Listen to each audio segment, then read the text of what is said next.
Hi, this is Carla and welcome to Faces Mini. This is part of our Lunch Hour Art Series.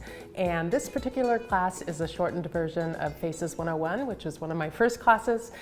This one, instead of doing 101 faces during the week, we're going to just do 50. The supplies you'll need for this class or for today's class, is a printout of the worksheet. You'll also need a piece of cardstock. This is heavier paper, and cut them down to a quarter sheet size. You'll also need, for the main part of the lesson, 5 sheets of small watercolor paper. This happens to be a 140-pound hot press watercolor paper, which is a smooth paper, but any kind of paper you have will work great. You'll need some watercolors, some water, a Sharpie, which is a felt tip pen, a pencil, and a brush. And I love these number 12 round brushes. They hold a lot of water and they go to a nice point when you need them. So I use this for almost all my watercolor needs. You might need a paper towel as well. So let's get started. We're going to start with the worksheet. And one thing about faces, drawing faces, I really feel even if you don't want to draw realistically, it's great to mix it up and draw from life and draw from imagination and draw from photos and draw fast and draw slow and just try all different kinds of things. When you do that, you will start to find your preferences for drawing and painting, and then that will help to inform and mold and shape your style. So during this week, each session will have 2 drawing exercises and then 1 sort of main color lesson. So the first drawing exercise that we're going to do is this worksheet, and they're called blind contours. It's a classic drawing exercise. It's been around for years. And in this case, we're going to do 6 blind contours of these little drawings. So the way to do it is you use your pen, and the reason we don't have erasers, pencil or erasers on this is it's not supposed to be a good drawing. You're not even going to be looking at the part of your drawing. You're only going to look at your reference, so there's no need for an eraser. So how to do it is you basically will pick an edge of what you're drawing and then look 100% at that reference and 0% at your drawing. So I'm just going to get going. And it's going to be hard to not look since they're so close together, and I'll show you a little trick for that in just a second. So blind contours, you move very slowly. You're trying to get your eyes to sort of travel along the edge of the line.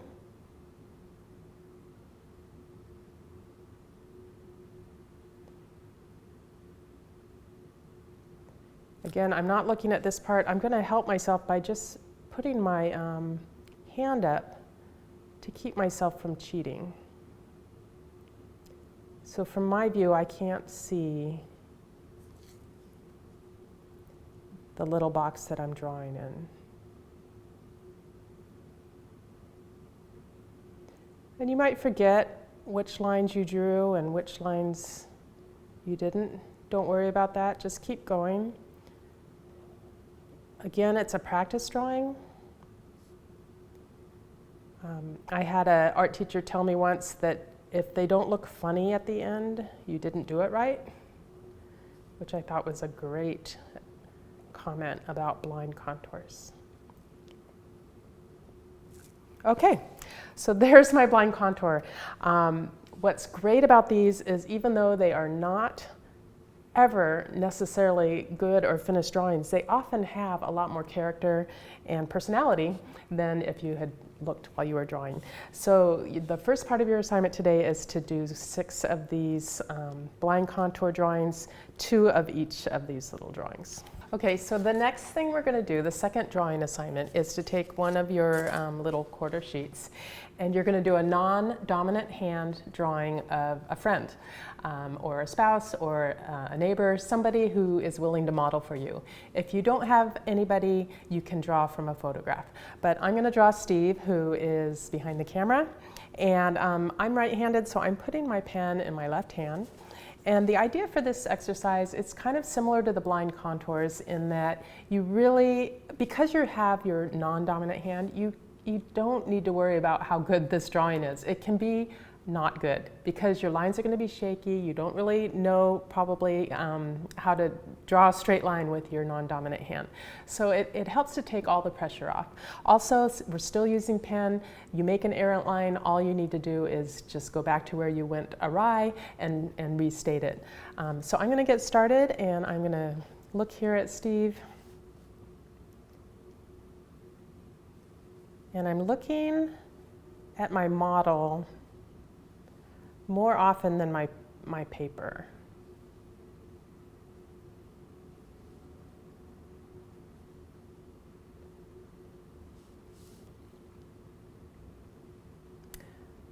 I'm not worrying again that it's a likeness.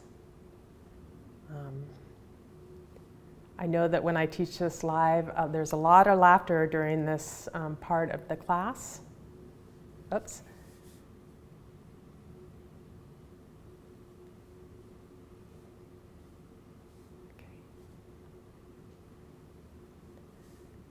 And a lot of apologies, but that's unnecessary. This is just for fun. And also, drawing is so much about looking. It's almost more about looking than it is drawing, or using your hand. Well, one comes from the other. So Steve's glasses, I'm kind of trying to find the relationship between, like, where does his eyebrow come? It's just a little bit over his glass.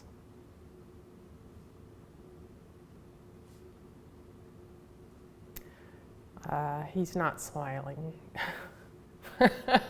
Okay. He has a little 5 o'clock shadow. Okay. So that is your second drawing assignment, is to just take about 2 or 3 minutes and draw somebody, preferably live, across the table from you with your non-dominant hand. And if you don't have a live person, you can use a magazine photo. Okay, so for the next part of our lesson, we're going to pull out our watercolors and our sheets. I'm going to demonstrate on just a couple of them here. And I like to use these pan watercolors, but any kind you have are just great. And here we go. We're going to start by making sort of a random, almost, blobby face shape. And then we're going to add hair, and then we'll define the figure or the face after. That's the last step. And I've given you a worksheet that you did before class began where we talked about sort of the placement of the eyes, and you'll see that that will come in handy to remember just how just small adjustments of where you place the eyes and everything really change the personality of your face. So to get started, I'm just going to mix up what I think is kind of like a skin color. I have a little bit of gold, maybe a little bit of pink. Okay, and sometimes if I have white, I'll use white, but I don't need to. And really, I'm just going to start describing what I think is kind of a face shape. I might put an ear in there. My watercolor is very wet, partly because I want it thin, and also because if it's not wet enough, it will leave streaks. So you really want lots of water during this step. I'm going to add a neck. And then I'm going to just wipe off a little of the excess, pick up a little bit of the excess that I have at the bottom. And then this is an optional step. I'm going in with my pretty dry brush, grabbing some red pigment that's heavier, and I'm going to just dop it into the wet watercolor, and those in the end will become cheeks. So that's an optional step.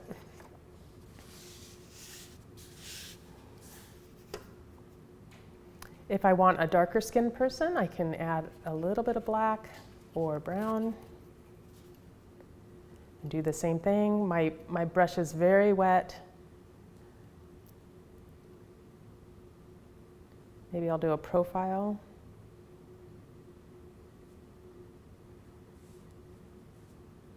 I don't know what these are going to look like at the end, but I'm just kind of, remembering what a face looks like.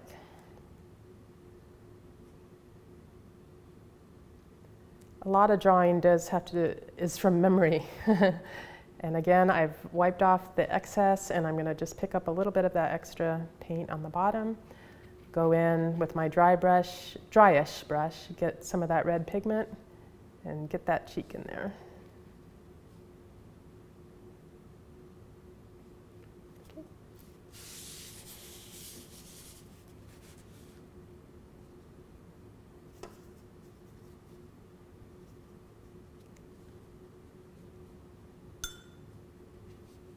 That's kind of there we go.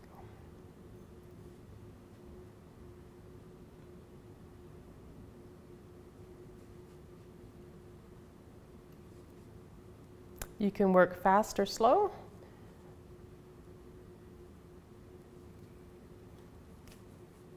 And let's do pink.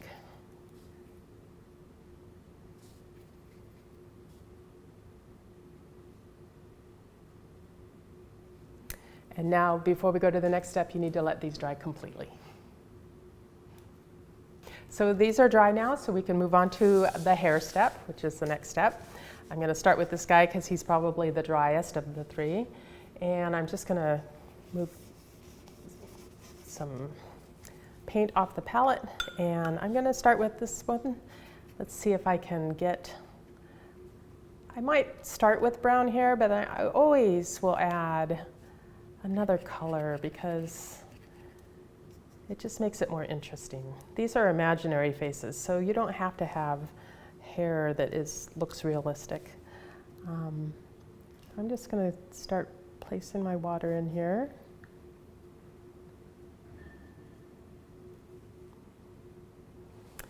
And right now, already I see a little guy there. I can push it further and see if I can make a woman out of it. I might just do that for demonstration purposes. Let's see what happens.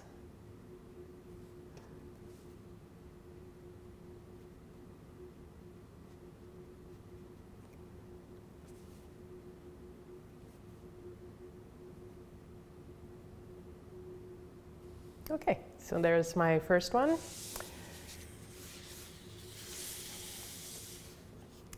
This guy or girl, you can make your decision as you go.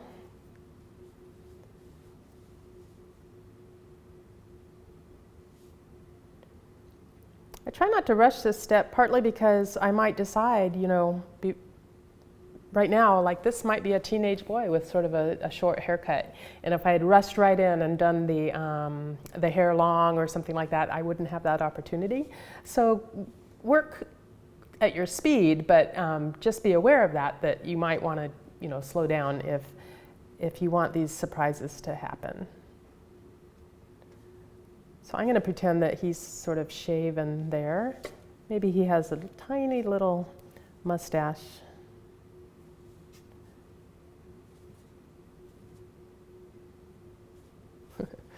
Okay.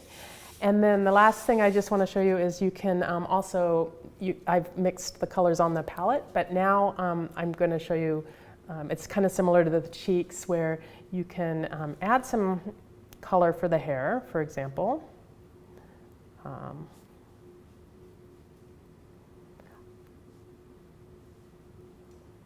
And if you don't go dark enough, or it's not as dark as you want it, or you don't like the color, you can now go in with maybe again, a thicker dabbing in of pigment.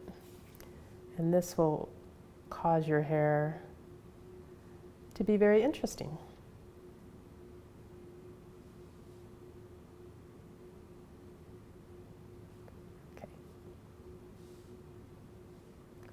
Okay, so now I need to let that dry.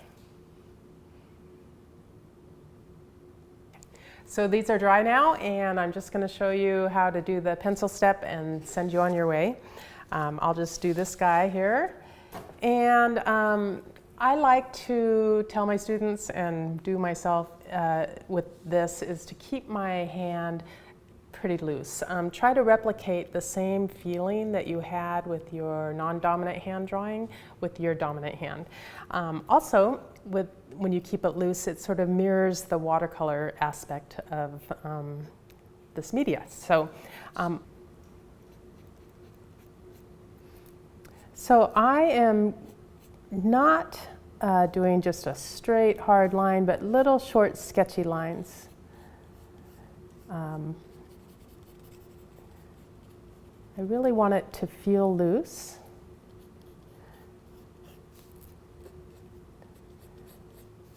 Of course, you can use your eraser if you, with this one, if you find that you just make a mark that you don't like, but I would encourage you to try not to worry about that. Sometimes mistakes left in errant lines really add a lot of character and emotion to a portrait.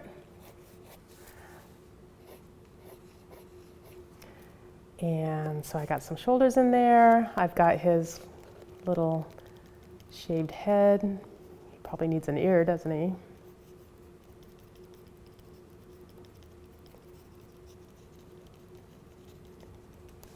Maybe he has some stubble. And I often will do the eye last. And the reason for that is it just adds the last personality. And for some reason, I like to keep that as the last step, just really to keep the mystery alive for me, to keep it fun until the very end. Otherwise, I'm just kind of coloring and it's not as fun for me. So I am thinking right here, but I don't have to do that. I'm just sort of eyeballing it. I think I'm going to go with my first impulse. Put it there and then give him a little eyebrow because he's feeling a little, yeah, he's a little irritated with somebody. Anyway, so your assignment is to do 5 of these watercolor imaginary portraits. And that will be added to the 6 blind contours and the 1 wrong-handed drawing. So you will have done 12 faces today. So have fun with that and we'll see you next time.